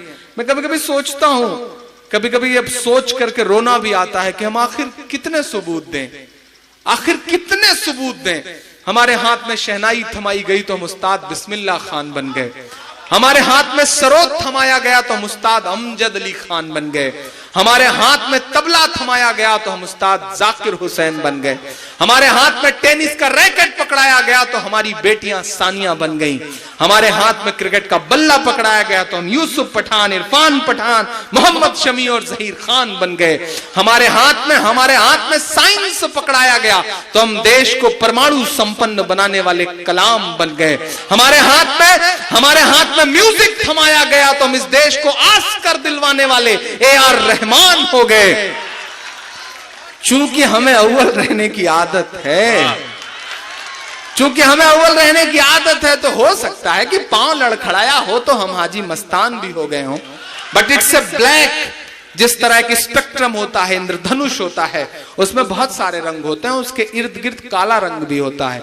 ये हमारी जिंदगियों का ब्लैक रंग है, काला रंग है।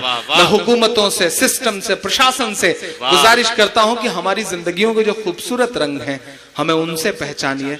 हम मुल्क की तरक्की में शाना बशाना आपके साथ खड़े हैं, वादा करते हैं एक कदम आगे नजर आएंगे, कुर्बानियां देने में भी, मोहब्बतें निभाने में भी।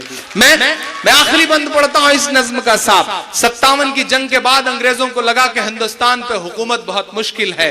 हम लड़ रहे थे उस वक्त, हमसे छीनी गई थी हुकूमत, हम लड़ रहे थे।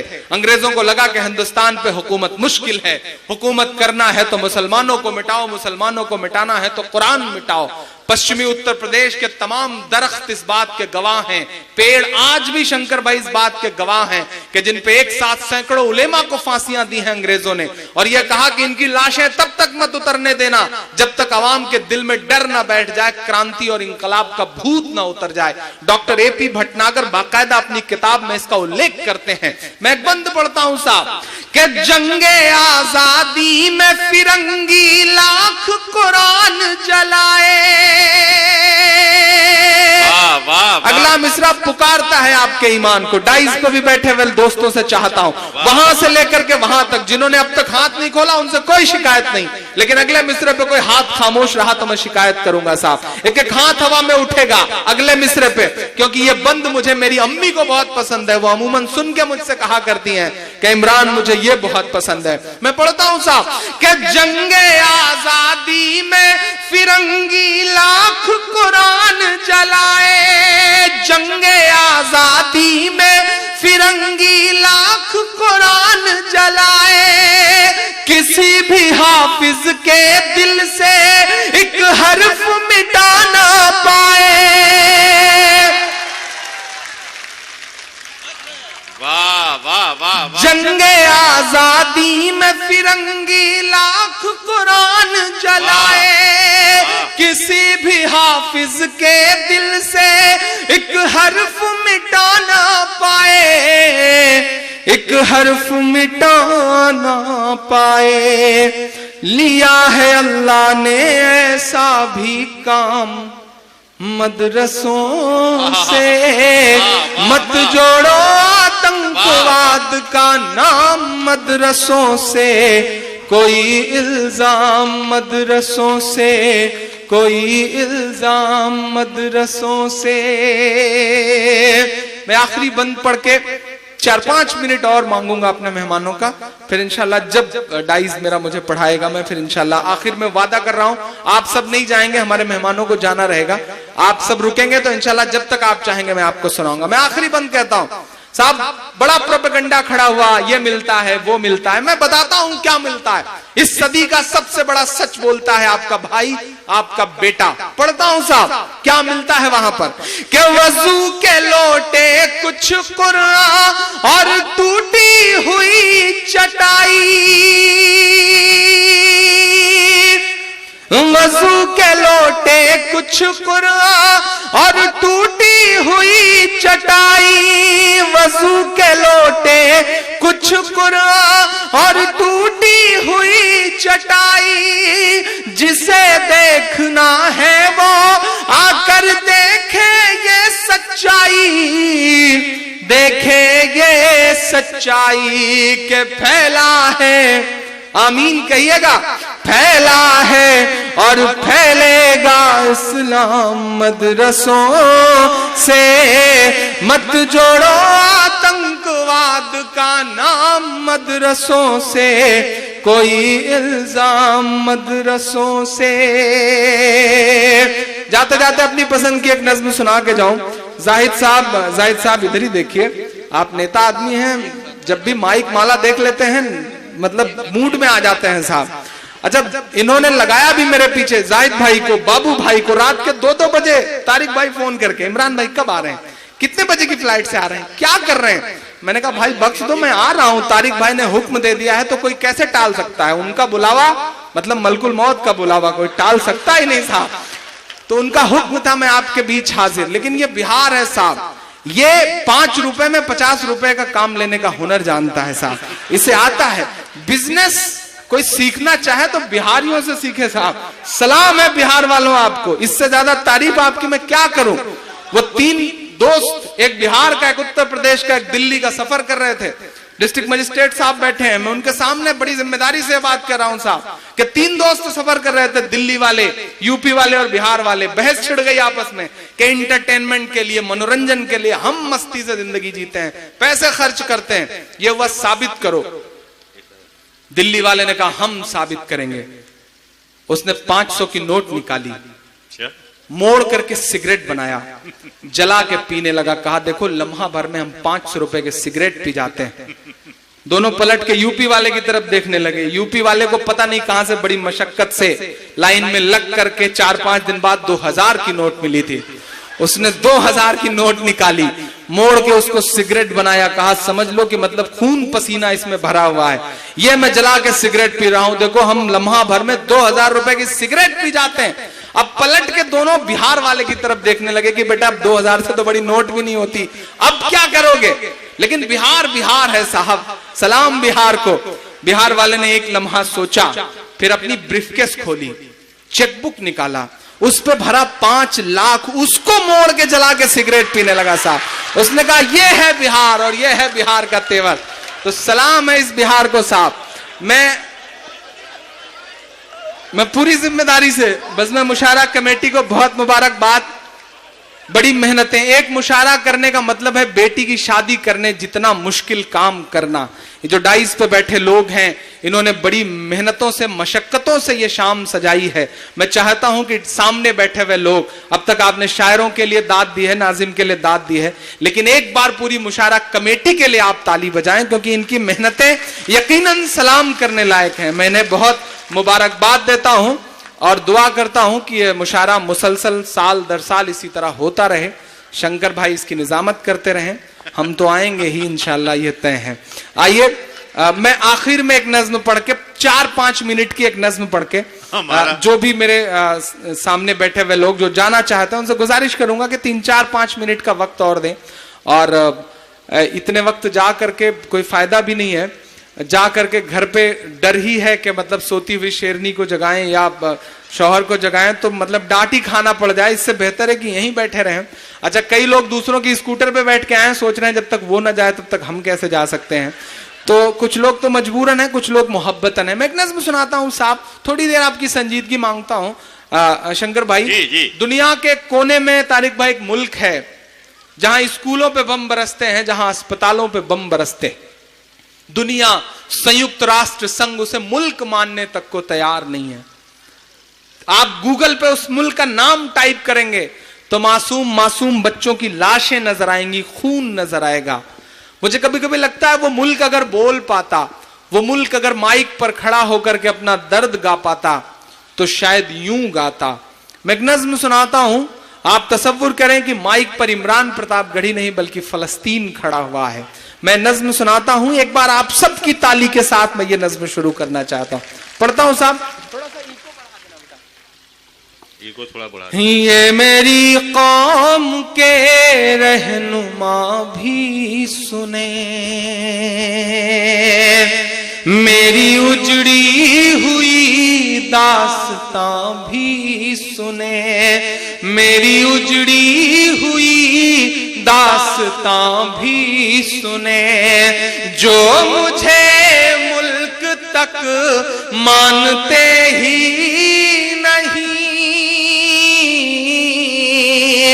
जो मुझे मुल्क तक मानते ही नहीं, सारी दुनिया के वो हुक्मरां भी सुने, सारी दुनिया के वो हुक्मरां भी सुने। सिर्फ लाशें ही लाशें मेरी गोद में,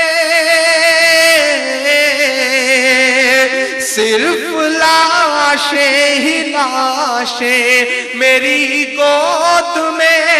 कोई पूछे मैं क्यों इतना गमगीन हूँ, मैं फलस्तीन हूँ, मैं फलस्तीन हूँ, मैं फलस्तीन हूँ, मैं फलस्तीन हूँ। ये जो लहू लहू मंजर है, ये जो खून खून मंजर है, दुनिया चुप है। हद तो यह है महमूद साहब के 64 जो मुमालिक हैं जो ये कहते हैं कि हम एक रसूल और एक अल्लाह की मानने वाले हैं, उनके चेहरों की खामोशियां तो और मायूस करती हैं। इस बीच उम्मीद की एक किरण नजर आई है। मैं सैल्यूट करूंगा किंग सलमान साहब को, सैल्यूट करूंगा किंग सलमान साहब को। और सैल्यूट करने की वजह बता रहा हूं साहब कि पिछले दिनों जब इस दुनिया के सुपर पावर कंट्री का सुपर पावर प्रेसिडेंट रियाद जाता है, प्रोटोकॉल फॉलो करने के लिए किंग सलमान साहब उन्हें रिसीव करने के लिए एयरपोर्ट पे खड़े रहते हैं, ओबामा साहब को रिसीव करने के लिए। ओबामा साहब उतरते हैं, किंग सलमान साहब उन्हें लेके चलने को होते हैं हैंडशेक करने के बाद कि एकाएक वही लम्हा होता है जब अजान गूंजती है, अजान का वक्त हो चुका होता है। सलाम किंग सलमान साहब को दुनिया की सुपर पावर से उन्होंने कहा कि ओबामा साहब आप ठहरिए, कायनात की सुपर पावर का बुलावा है, पहले नमाज पढ़ूंगा उसके बाद आपको लेकर के चलूंगा। मैं सैल्यूट करूंगा।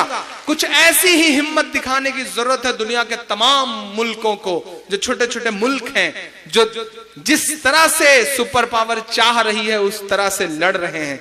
ये समझना पड़ेगा साहब। मैं बंद पढ़ता हूं और आपसे दुआएं मांगता हूं। मैं फलस्तीन हूं, मैं फलस्तीन हूं,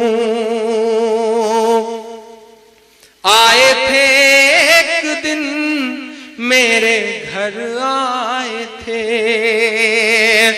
आए थे एक दिन मेरे घर आए थे, दुश्मनों को भी तन्हा नजर आए थे, दुश्मनों को भी तन्हा नजर आए थे। ऊंट पर अपना खादिम बिठाए हुए, आदरणीय तारकेश्वर जी, विजय भाई, नीरज जी, इन सब के लिए मैं इसे एक्सप्लेन करूं कि इस्लामिक हिस्ट्री में एक वाकया है कि मस्जिद अक्सा जिसे कहा जाता है, बैतुल मुकद्दस, उसे फतेह किया तो उस वक्त के विपक्षी लोगों ने कहा कि हम चाबी सौंपेंगे तो वक्त के बादशाह को। हजरत उमर फारूक रज़ियल्लाहु अन्हु उस वक्त के बादशाह थे, अमीरुल मोमिनीन थे। पैगाम भिजवाया गया कि यहूदी चाबी सौंपेंगे तो आपको। उमर फारूक साहब अपने एक नौकर को लेकर के, अपने खादिम को लेकर के ऊंट पर निकल पड़े। कपड़ों में 72 पैबंद लगे थे वक्त के बादशाह के कपड़ों में। तसव्वुर करिएगा कि कैसे लोग हुआ करते थे। 72 पैबंद थे कपड़ों में। जब वो चल पड़े, थोड़ी देर नकेल पकड़ के खादिम चलता रहा, आप ऊंट पर थे। एकाएक उनको याद आया, उन्होंने खादिम से कहा कि ऐसे बहुत लंबा सफर है, तुम थक जाओगे, ये गलत होगा, ये नाइंसाफी होगी। ऐसा करते हैं, एक वक्त तय कर लेते हैं कि इतने किलोमीटर मैं ऊंट पर बैठ के चलूंगा और इतने किलोमीटर तुम ऊंट पर बैठ के चलोगे। दोनों लोगों के बीच में तय हो जाता है, बादशाह और नौकर के बीच में। और जब वहां पहुंचना होता है तो बारी अमीरुल मोमिनीन की नकेल पकड़ने की होती है, यानी कि वक्त के बादशाह की।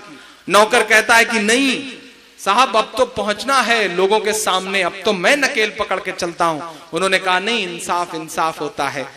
नौकर ऊंट पर बैठा हुआ था, वक्त का बादशाह नकेल पकड़ करके कपड़ों में 72 पैबंद के साथ जब पहुंचता है फलस्तीन। ये वो मंजर है जिसे मैंने पिरोने की कोशिश की है। मैं पढ़ता हूं साहब के आए थे एक दिन मेरे घर आए थे, दुश्मनों को भी तन्हा नजर आए थे, ऊंट पर अपना खादिम बिठाए हुए, मेरी इस सरजमी पर उमर आए थे, मेरी इस सरजमी पर उमर आए थे।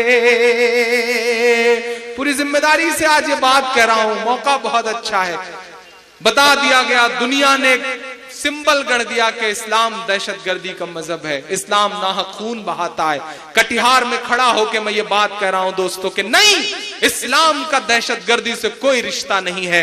अरे जो मजहब वजू करते हुए नाहक पानी तक बहाने की इजाजत न दे, वो खून बहाने की इजाजत भला कैसे दे सकता है? और ये जो सिंबल बन गए हैं, ये जो इस्लाम का चेहरा बन गए हैं, वो इस्लाम का चेहरा नहीं है। मैं आपसे भी अपील करता हूं, ऐसे लोगों को ठुकराइए, ऐसे लोगों के खिलाफ बोलिए। ये इस्लाम का चेहरा नहीं है। ये जो कत्ल कर रहे हैं मासूमों का, ये इस्लाम का चेहरा नहीं हो सकते।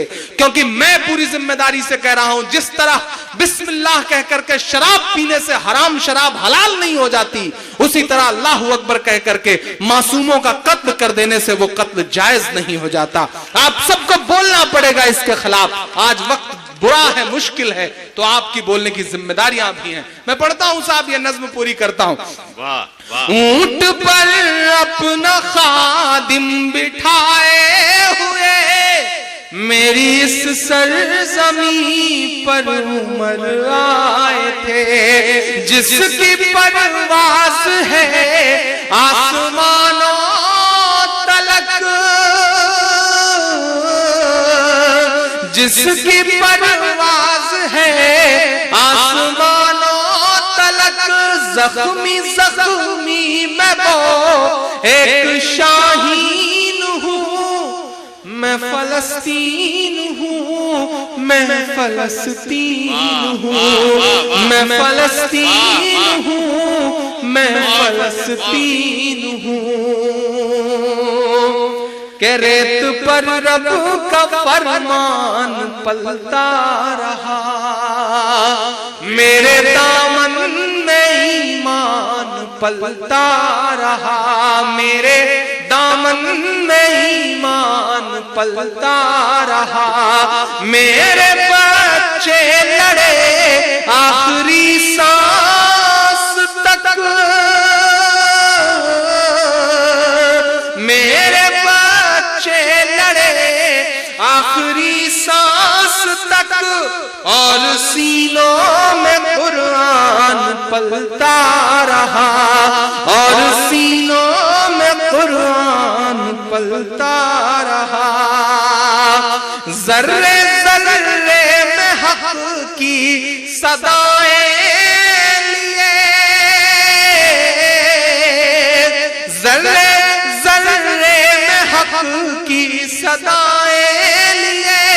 खुश नसीबी है मैं साहिबे दीन हूँ, मैं फलस्तीन हूँ, मैं फलस्तीन हूँ, मैं फलस्तीन हूँ, मैं फलस्तीन हूँ। आखिरी बंद पढ़ के अपनी जगह लेता हूँ आपकी दुआओं से दामन भर के। आखिरी बंद पढ़ता हूँ साहब, कि ना ही रोएंगे और ना ही मुस्काएंगे,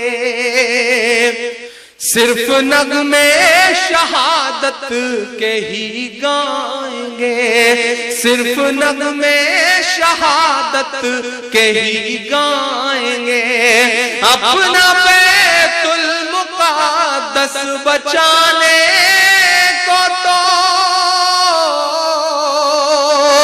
आपकी दुआएं जाएं उन बच्चों तक जो अपना मुल्क बचाने की जद्दोजहद कर रहे हैं। अपना बैतुल मुक़द्दस बचाने को तो मेरे बच्चे अबाबील बन जाएंगे, मेरे बच्चे अबाबील बन जाएंगे। जो सितम ढा रहे अब रहा की तरह, जो सितम ढा रहे अब रहा की तरह, उनकी खातिर मैं सामान तौहीन हूँ, मैं फलस्तीन हूँ, मैं फलस्तीन हूँ, मैं फलस्तीन हूँ, मैं फलस्तीन हूँ। जाते जाते बस इतना कह के जा रहा हूँ। कभी कभी मेरे शायर दोस्त मुझसे कहते हैं कि इमरान कैसे महसूस कर लेते हो इस दर्द को, कैसे गा लेते हो। मुसलसल 20 दिन के सफर के बाद कभी घर लौटता हूं तो अम्मी बालों में तेल लगाते वक्त कहती हैं कि बेटा कैसे महसूस कर लेते हो इस दर्द को। शंकर भाई, जब मैं मुशायरों की दुनिया में आया था 6-7 साल पहले, तो मेरे बड़े बुजुर्ग शायर दोस्त कहते थे, इमरान जो तुम ये पढ़ते हो इसे अदब में जगह नहीं मिलेगी, जो तुम पढ़ते हो तुम्हारे मरने के बाद इसे किताबों में नहीं पढ़ाया जाएगा। तब न जाने क्या दुआओं का असर था आपकी, या पता नहीं कौन सा कॉन्फिडेंस था कि मैं आपकी दुआओं के भरोसे उनसे कह देता था कि मैं ये जानता हूं कि शायद मैं मरने के बाद किताबों में न पढ़ाया जाऊं, लेकिन उससे भी बड़ी बात मैं ये जानता हूं कि इंशाअल्लाह मैं जीते जी इंकलाब जरूर पैदा कर जाऊंगा। शायद वो मेरी कोशिश थी, ये मेरे दिल का दर्द था, या ये मेरा यकीन था। यही वजह है कि महज 29 साल की उम्र में, महज 29 साल की उम्र में उत्तर प्रदेश की हुकूमत सूबे का सबसे बड़ा अवार्ड यश भारती मेरे दामन में डाल देती है। ये आपकी दुआओं का असर था, आपकी मोहब्बतों का असर था।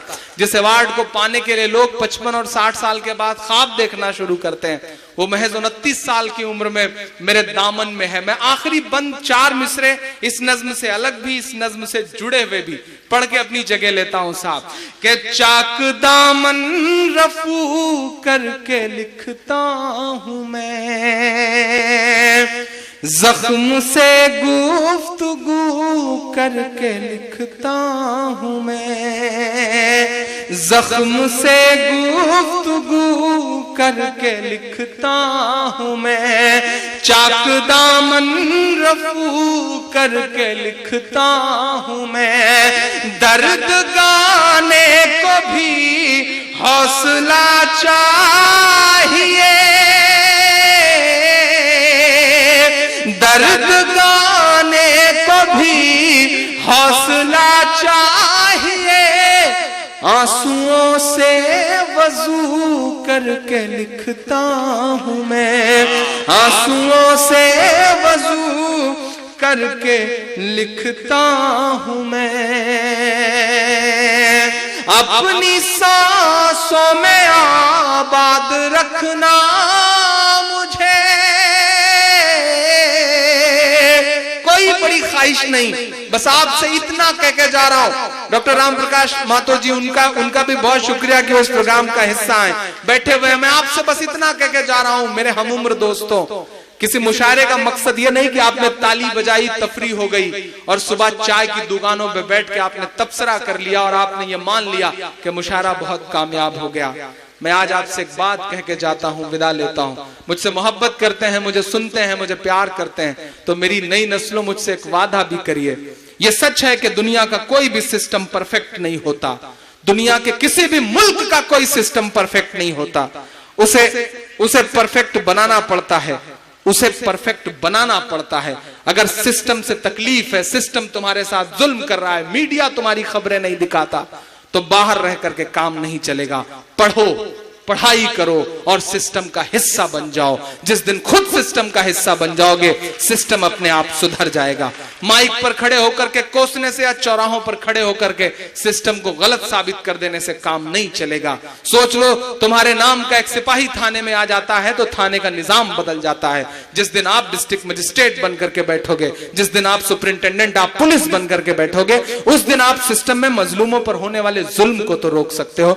मैं आपसे गुजारिश करता हूं कि ब्यूरोक्रेसी का हिस्सा बनो, पढ़ाई करो। बिना पढ़ाई के कोई हल नहीं होने वाला है। ये बात जितनी जल्दी समझ जाओगे उतना ही भला होगा तुम्हारा। मैं बस आपसे आखिर में इतना कह के जा रहा हूं। आदरणीय, मैं डिस्ट्रिक्ट मजिस्ट्रेट साहब का नाम कई बार ले चुका हूं, लेकिन मुझे अभी उनका नाम पता चला। ललन साहब, बहुत प्यारा नाम है, हमारी तरफ तो बहुत दुलार से ये नाम लिया जाता है उत्तर प्रदेश में, तो उनकी मौजूदगी को भी सलाम। एक बार उनके लिए भी जोरदार ताली आप सारे लोग बजा दें। अच्छा, पुलिस के साथी या फिर एसपी साहब बैठे हुए, डीएम साहब बैठे हो तो बड़ा अनुशासन में आ जाते हैं साहब। एक दरोगा जी कुएं में गिर गए, डीएम साहब कुएं में गिर गए और अंदर से आवाज लगानी शुरू करी उन्होंने, बचाओ बचाओ। उधर से एक सिपाही गुजरा। अमूमन सिपाही इस तरह के पुण्य और दान के काम करते वरते नहीं है, लेकिन सिपाही साहब को पता नहीं क्या लगा, उन्होंने सोचा कोई अंदर से पुकार रहा है। उन्होंने रस्सी अरेंज करी और नीचे डाला और कहा, ठीक है आप जो भी हैं ऊपर आ जाओ। दरोगा साहब किसी तरह रस्सी पकड़ के ऊपर आने के हुए, जब एक हाथ कुआं बचा तो सिपाही ने देखा, रही है तो मेरे दरोगा जी हैं। उसे अनुशासन याद आया, डिसिप्लिन। उसने रस्सी छोड़ के कहा, जय हिंद सर। दरोगा जी फिर नीचे। ये अनुशासन बहुत मरवाता है साहब। अब सिपाही उधर से जोर से भगा, उसे लगा कि मैंने दरोगा जी को कुएं में फिर से डाल दिया।